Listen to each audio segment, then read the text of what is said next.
Though you may not be familiar with what an exchange-traded fund is, you probably know what a mutual fund is. So in this segment, we'll show you how ETFs are similar to mutual funds and how they're different. Let's start with how an ETF is similar to a mutual fund. Both ETFs and mutual funds are made up of a pool of assets. The pool can have stocks, bonds, and other types of assets in it. How do you get to be an investor in this pool?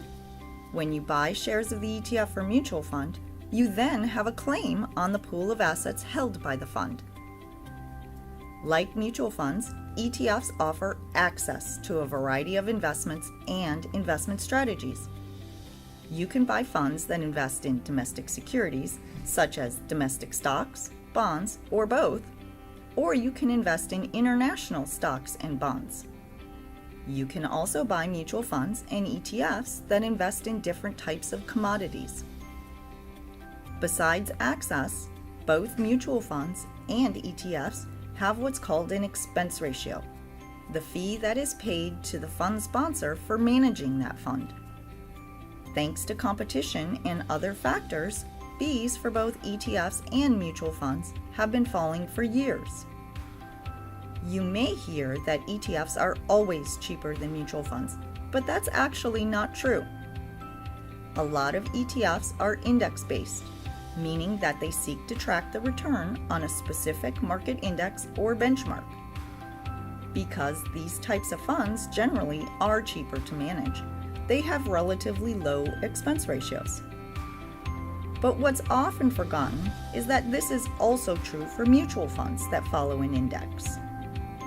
Index mutual funds generally have low fees, and some even have lower fees than comparable ETFs.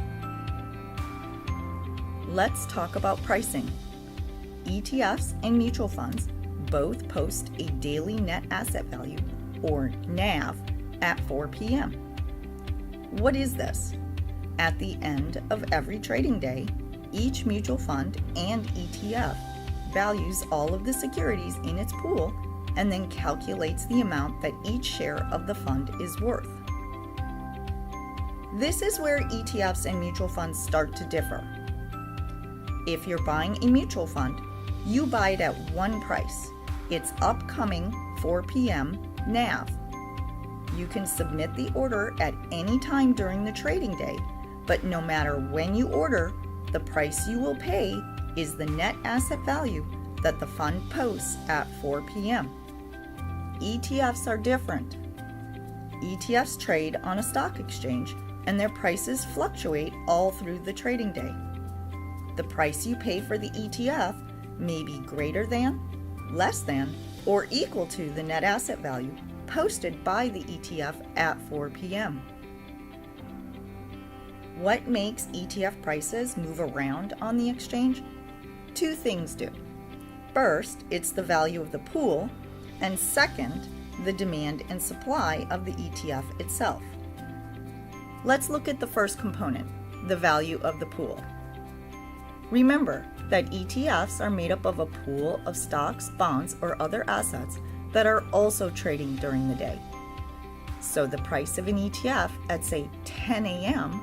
should be a combination, or the weighted average, of the prices of the securities in that ETF's pool at 10 a.m. When the prices of the underlying securities move around, the ETF's price should move as well. The price of the ETF also is determined by supply and demand for the ETF itself at that time on the exchange. So if the demand for the ETF is really high at 10 a.m., that will increase the ETF's price on the exchange, potentially above the value indicated by the 10 a.m. prices of the securities in the ETF's pool. The reverse can happen as well, meaning that the ETF's price can fall below the value indicated by the securities in the ETF's pool. In another video, we'll discuss what's known as the arbitrage mechanism and how it helps to keep the ETF's price aligned with the underlying value of the ETF's pool all during the trading day, meaning that when you buy or sell an ETF, its price on the exchange is generally going to be pretty close to the value of its underlying assets. How else is an ETF different than a mutual fund? The transaction process. Because ETFs trade on a stock exchange, if you want to buy and sell ETFs, you need a brokerage account.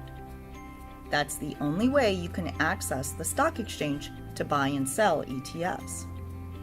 Mutual funds, on the other hand, can be purchased from a broker, directly from a fund advisor, or directly from the company or some other channel.